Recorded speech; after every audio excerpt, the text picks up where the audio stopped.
Today, I want to share with you yung life na meron ako nung nakilala ko din si Lord. Pero gusto ko siyang simulan dito sa picture na to. Yan, nakikita niyo ba yan?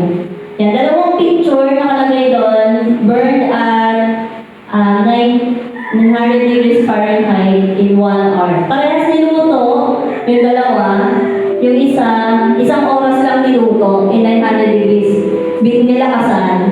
Tapos yung isa ay niluto in 3 hours at 300 degrees Fahrenheit. At ayun yung naging result. Anong napansin niyo dyan? Yan yung gusto ko sa inyo i-share. Yung testimony kung ano yung possible na mangyari kapag may mga bagay tayong gusto nating madaliin. Minanahar mo lang, nasunog. Pero ito, mahabang oras, 3 hours, pero perfectly cooked. So today, I want to share with you our story, a love story, written by God. Yan, sunod na yung CD. Ayan, a love story written by God. So yan po, yan. May picture tayo. Yan, sanay po namin ni Kuya Joel ninyo and mine since 2017 and still being written. Pero simulan muna natin, medyo ano to, noong February 1, 2014. Yan, birthday ko po yan. So, akala ko 18th birthday ko, 19th birthday ko pala, mali yung story ko. So, kinakatay ko na ngayon yung story ko. So, nung 19 years old po ako, yan, naalala ko kasi yan, third year college ako yan. Naalala ko yung day na yan, sobrang busy sa school. Tapos pag uwi ko sa bahay, since birthday ko, pumunta ako sa kwarto, tapos nag-pray ako sa Lord. Di ko alam, kasi wala ako sa bahay ko, nag-pray ako sa Lord. Sabi ko, Lord, 19 years old na ako. Ito po yung time na gusto kong mag-pray, Lord, na magiging future partner ko. Grabe mo, nag-pray sa birthday. Sabi ko, Lord, meron ako mga pinag-pray kay Lord. Lord, ito po yung mga desire ko. Pero isa sa pinaka-natatandaan ko dun sa prayer ko na yan. Sabi ko, Lord, gusto ko po pag nagkaroon po ako ng boyfriend. Actually, Lord, ayoko pala ng boyfriend. Gusto ko po, Lord, na mapapangasawa na kaagad. So, 2014, doon po ako nagkaroon ng prayer for myself. Kasi nung time na yan, nakilala ko na si Lord. Nakilala ko si Lord 2010. And then, after 4 years, yun, nung 19 years old na ako, doon lang ako nagkaroon ng desire. So, gusto ko pong simulan yung story dito. Kasi sabi dun sa ano natin, slow burn. Yung idea ng slow burn. Ang pagkakaunawa mo, may proseso lahat ng bagay, kahit sa pag-ibig. So, ito pong mga susunod na picture. Yan po yung mga nangyari sa akin. So, 2014 ako nag-pray, pero 2017, may dumating dito sa church. Yan po si Kuya Joel ninyo. So, noong 2017 hanggang 2020, kami po talaga ni Joel, nag-start kami as a friend.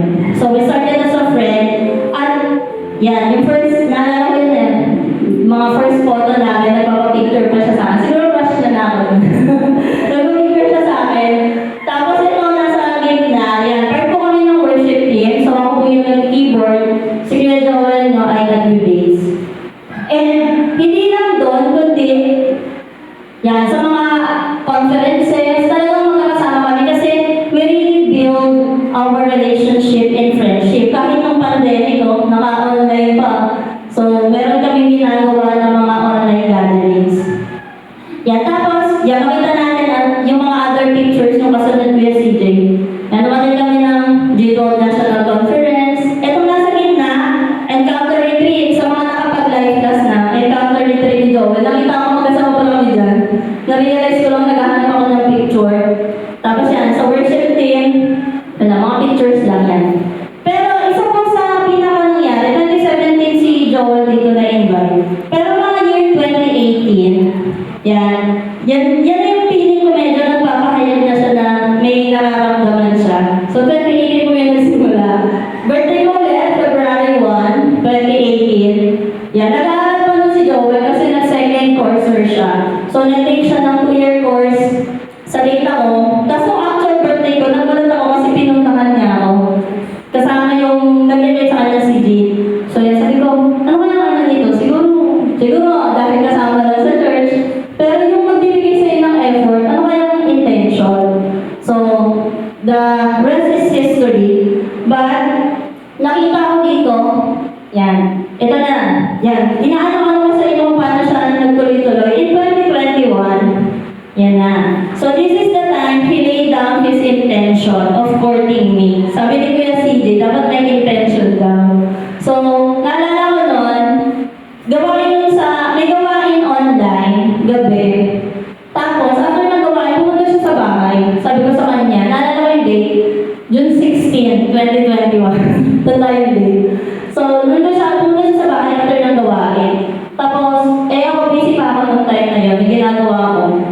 Tapos, mga late na, kasi mga around 9 or 10 yata natapos ang gawain online. Tapos, sabi ko, nag-stay siya sa bahay. Gumawa siya ng mga reason para mag-stay sa bahay. Basta kung ano na ginawa niya dahil close niya yung family namin. Tapos, mga around 11 something, sabi ko, ba't dito ba itong tao na to? Hindi po ako mahilig magpaalis. Nung time na yun, nagpo-compute ako ng grades. So, gising pa talaga ako. Sabi ko, ba't hindi pa ito umaalis dito sa bahay? Tapos, habang nandun ako, kachat ko si Pastora. Sabi ko nga, hindi ko alam ba't nandito si Joel. Tapos parang hinasap ako ni Mama na may parang daw magpaalam. Sabi ko, wala naman sinasabi, Ma. Sabi ko sa kanya, anong ginagawa mo dito?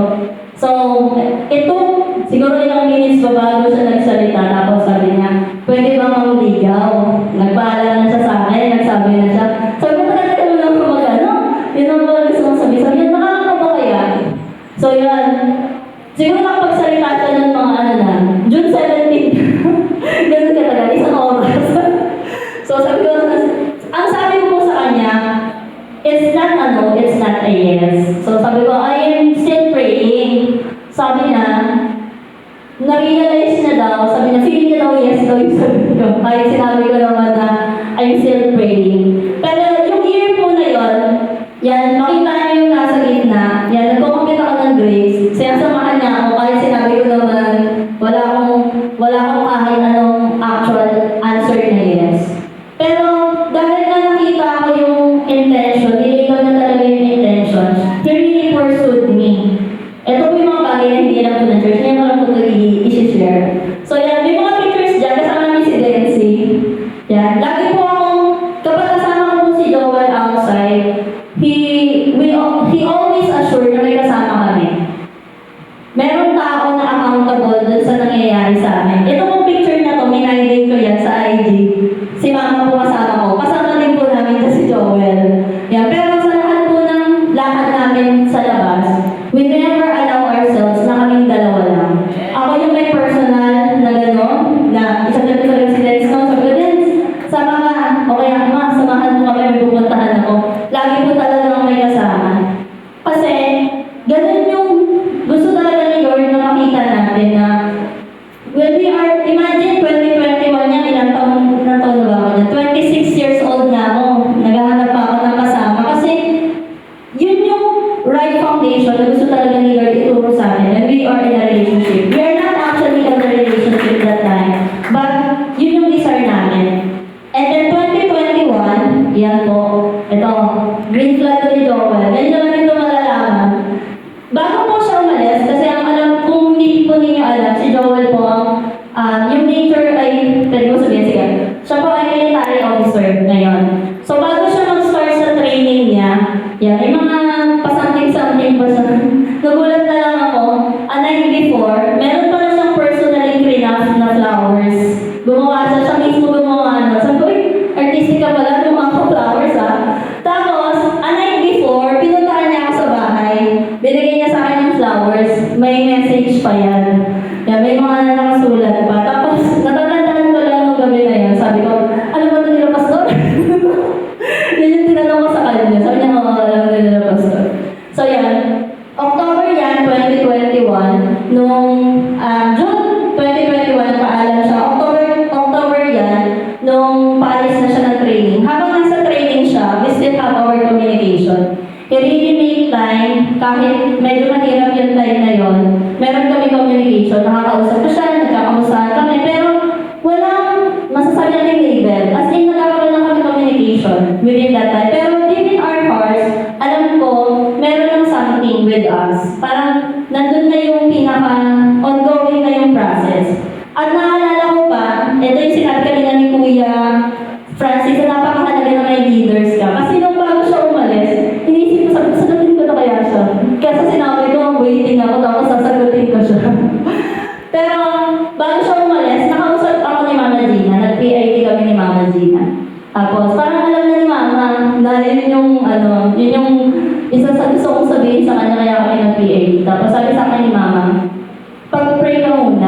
ialam mo muna yung 1 year, kasi 1 year yung training.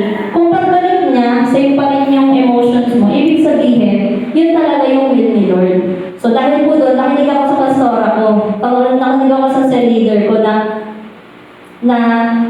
ano man yung sinasabi nila, alam ko na ito yung para sa ikabubuti ko. Kahit on that time, I'm on my right age. I'm already 26 that time. But I really listen to them because I know that there is blessing in obedience to your leader. So, next po, after a year, bumalik po si Joel. And, ayan na, yun na, proposal agad. On October 29, 2022, actually, October 28, birthday ni Joel. Tapos, kinakausap ko yung nanay ko, sabi ko, ma, sasagutin ko na po si Joel. Tapos, habang sinasabi ko yun, naririnig ako ni Ate Kay. Sabi ni Ate Kay, bakit nagtatanong ba sa'yo si Joel? Sabi ko, hindi. Pag nasasagutin ko lang siya sa birthday gift. Yan, pero hindi ko tinuloy yung time na yun. And then, nung the next day, yan, October 29, nung time na yan, sa birthday niya, parang celebration ng birthday niya. Bigla siyang nagtanong. Akala ko, ang tatanong sa akin, will you be my girlfriend? Ang tinanong sa akin, hindi nga tanong eh, marry me, hindi question. Marry me, parang wala akong choice. So yan, so during that time, hindi kami naging boyfriend-girlfriend, kundi naging fiancé na lang agad because I said yes. Oh, ganun po yung ganun po yung nangyari. Kasi kami nagtatanong sa akin, sabi nila, may fiancé na siya agad, wala naman siyang boyfriend. Bumalik tayo doon sa pinag-pray ko noong February 1, 2014. Anong pinag-pray ko kay Lord? Lord, ayoko po ng boyfriend. Gusto ko po ng mapapangasawa agad. And, you know, I realized on that moment that God really answered my prayer. Kasi nung time na yan, wala nang boyfriend-girlfriend dyan, kundi fiancé na kaagad. Kasi nga, we really undergo that process. At ganun yung kaya talagang gawin ni Lord kapag natutunan natin is slow burn. Hindi minadali. In-undergo yung process. And on February 29, 2024, yan po yung kinasal kami. After 1 year and 4 months. Yan, wala po yan sa kalendaryo ngayon. February 28 ngayon. Anniversary kasi ka namin. Sakto talaga. Ngayon at saka bukas. Yan. Sakto yung testimony. Pero yan, noong February 29, grabe po si Lord. Sobrang daming favor noong time na yan. Bago po yan, may mga problems. May mga na-encounter kaming challenge. Akala namin hindi matutuloy yung kasal namin. Tatlo yun eh. Lisensya ni pastor, financial, requirements nila. Pero alam niyo po, bago nung time na ka-video ko namin si pastor, nasa probinsya si Daddy, on that day, lahat ng challenge na yun, sinagot ni Lord. Nandun talaga yung favor. Kasi bakit? We undergo the right process. Amen? And ngayon po, yun yung isa sa testimony. At ngayon, yan, pinaka-last slide na to. Yan. Sabi ko nga sa inyo, today, nabibilis ako kasi sabi ko, February 28 pala ngayon. And, ang anniversary namin, February 29, wala lang sa kalendaryo this year. Pero, anniversary ng wedding namin, today at tomorrow. In between today at tomorrow, we got married 2 years ago. And alam niyo po, yung naging blessing pa doon ng Lord, we got our own house, we got our own car, car ni Joel. Di ko nalagay yung sasakyan ko na provision ni Lord. We were able to travel. Napunta po kami sa iba-ibang lugar. Sa Marabundon, sa Palawan, 2 beses sa Palawan, sa Batangas. Alam niyo kung bakit? Kasi nga nandun yung favor ng Lord kapag nasa tama kang process. And I wanna end this testimony na talagang si Lord kapag, alam niyo yan, sa mundo kasi lagi nilang sinasabi na nasa huli daw ang pagsisisi.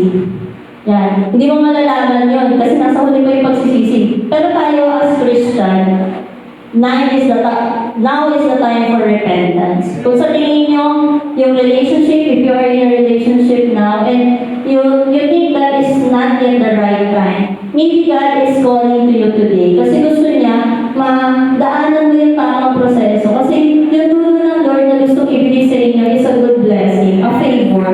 But it will only happen when you learn to listen to your leaders, to your pastors, kung sino man yung mga itinalaga ng Lord. Si Lord,